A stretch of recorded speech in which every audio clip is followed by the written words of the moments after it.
All right, now let's pivot to some basketball because it's been a lot of football being talked about. We do have some big news on the court. So the CIAA and the city of Baltimore recently announced an extension for the conference's basketball tournament in the Charm City.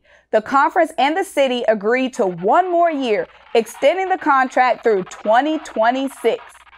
According to the CIAA, the 2023 tournament had approximately 38,450 fans in attendance during its 5-day run in Baltimore. That exceeded its 2022's attendance by 5.6%. When it comes to dollars, the CIAA tournament generated a total economic impact of $29.6 million, according to the release. So what was coming back in? The city of Baltimore, state of Maryland, Visit Baltimore, and the local host committee made a $1.2 million donation to the CIAA General Scholarship Fund.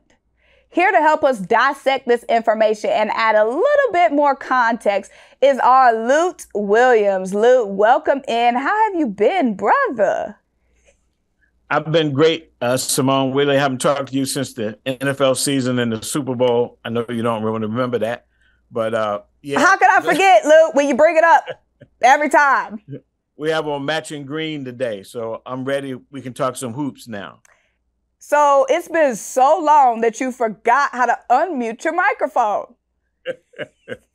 What can I say? What can I say? I was waiting for you to finish all the other stuff to get to this very important section, and I muted my phone so I wouldn't interrupt it all, and forgot to unmute it. So yeah. So Luke, we're talking about the CIAA basketball tournament back in Baltimore. What was your initial reaction to the news? Well, I had to miss the first tournament in Baltimore of 2022, but I was there this year in 2023. You know, certainly it's a change when you've been in an NBA venue for 15 years. It's a change in the fact the CIAA tournament had been in North Carolina for 27 years. If you add 15 years in Charlotte, 6 in Raleigh, North Carolina, and 6 in Winston-Salem. So coming north has opened up a lot of things. People that are not familiar with the CIAA get an opportunity to see CIAA basketball up close. CIAA basketball is legendary. The quality of play on the court is probably not what it used to be because of what we've chronicled well in HBCU Game Day about how the best players are now going to Division I PWIs. But the basketball was good. The venue is improved over the first year. They've made some adjustments to the facility. So I think the fact that they're re-upping for another 2 years probably says that they want to increase this new venue, this new idea of being in the North, being away from the South. They lost a lot of the people that were easily coming down to Charlotte, North Carolina, and as well, people were coming from all over the country because Charlotte was a destination place, a lot of nightlife. Not quite as much in Baltimore, but I think that the big deal is the Charm City, as they call Baltimore, is on the rise. More conventions, more events are starting to come to Baltimore. It's kind of revitalizing of the city. So the CIAA being there and re-upping for another year, meaning they'll be there for the next 3 years, 2024, 25, and 26, probably means that they're going to try as best they can to really grow the tournament, maybe back to where it was when it was in Charlotte and the kind of destination place that people came. So you have been covering the CIAA tournament for a long time. What do you think the biggest difference is having it up north? Because it's not a lot of CIAA schools up past North Carolina border. Not a lot of difference. I mean, you know, the basketball is the basketball. The basketball quality, being that it is a Division II conference, is kind of like Division II quality. The CIAA used to be the place to go in terms of Black college basketball.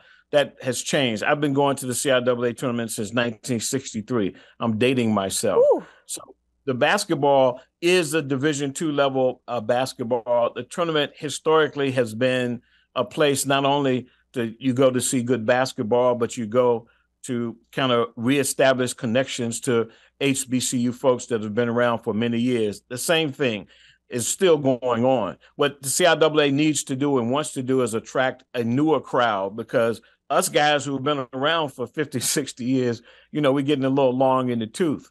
So they still have a lot of ancillary activities outside the arena. But I think it's a good move. We'll have to see if it builds up to where the CIAA may choose to stay in the North for a while. But right now, they've committed for the next 3 years. So if you're coming to the tournament, you might as well plan now to make the trip to Charm City. You said y'all were a little long in the tooth. Yeah, guys like me that have been around since the CIAA had a 19-year run in Greensboro starting in the early 1960s. And that's where I grew my whole love for the CIAA. It goes back all to the days of Earl Monroe and the days of Bobby Dandridge and Norfolk State. A lot of those teams left the CIAA in the early 70s. A&T left the CIAA where it was hosting the tournament here in Greensboro. So now it's a new day. It's a new environment. The CIAA has new leadership. And I know they're going to be seriously looking at Baltimore and looking at what places they may go after Baltimore, because that's a big question that's in the air right now. So when we posted the news that it's back in Baltimore, a lot of fans were in our comments saying, bring it back to North Carolina, bring it to Greensboro, bring it to Charlotte, bring it back to Winston-Salem. Do you think that it can lose some of that fan appeal by being in Baltimore? No, not really. I think, again, it's giving the folks in the DMV area, the Washington, D.C., Maryland, Virginia. Now, Lou, Baltimore is not the DMV. Well, it's the DMV. It's closer. In other words, the DMV folks are more likely to come to Baltimore than they were to come to Charlotte. So in that sense, I think it's a good thing. People have been talking about where the CIAA goes. There's kind of like an image of the CIAA as being this tremendous event. So, they've had people talking about bringing it to Atlanta. They were saying that if they came to Atlanta, it would blow up because of all the other things that you have there in Atlanta. So there are people talking about a lot of things. Baltimore was kind of an outlier. People were not really thinking about Baltimore. But as I said, Baltimore is making a push to get back into the limelight, to become a destination place, trying to showcase the harbor, the inner harbor down in the inner harbor in Baltimore, which the arena is only a few blocks from. So, I think it's a good move and an understandable move. The CIAA has been dealing with 3-year contracts for the longest time over the last 40 years. So another 3 years in Baltimore to give them a good indication of whether they want to stay there or whether they want to seek another venue. Okay, well, Lou, you said you wasn't there last year. Are you going to be there this year, or do you not want to be in Baltimore? No, I was there in 2023. I wasn't in 2022. My son was getting married in Mexico, so I wasn't able to make it on that same week. But I was there this year, and I had a good time and enjoyed it. Obviously, Baltimore has great hotels, has a plethora of hotels. And I was just back in Baltimore recently for another convention with 30,000 people. So they have the facilities. They have the environment. It's a big city. And I think it'll be very interesting to see how they do over these next 3 years. A lot of charm in the city of Baltimore. Exactly. You got a lot of charm yourself, Symone. It's hard to keep my charm when, you be spewing all this hate on the camera. When I remind you about the Eagles, I hear you. No problem. No problem. And that'll do it. That will do it, guys, before Luke gets me really losing my charm. But the CIAA basketball tournament will be in Baltimore for the next few years, as far as we know. Fans will have to wait and see if it'll be coming back to Greensboro, if it'll be coming back to Charlotte, if it'll be coming back to Winston-Salem. Of course, HBCU Game Day is the place to stay updated. He is Luke Williams. I am Symone Stanley. This is HBCU Game Day.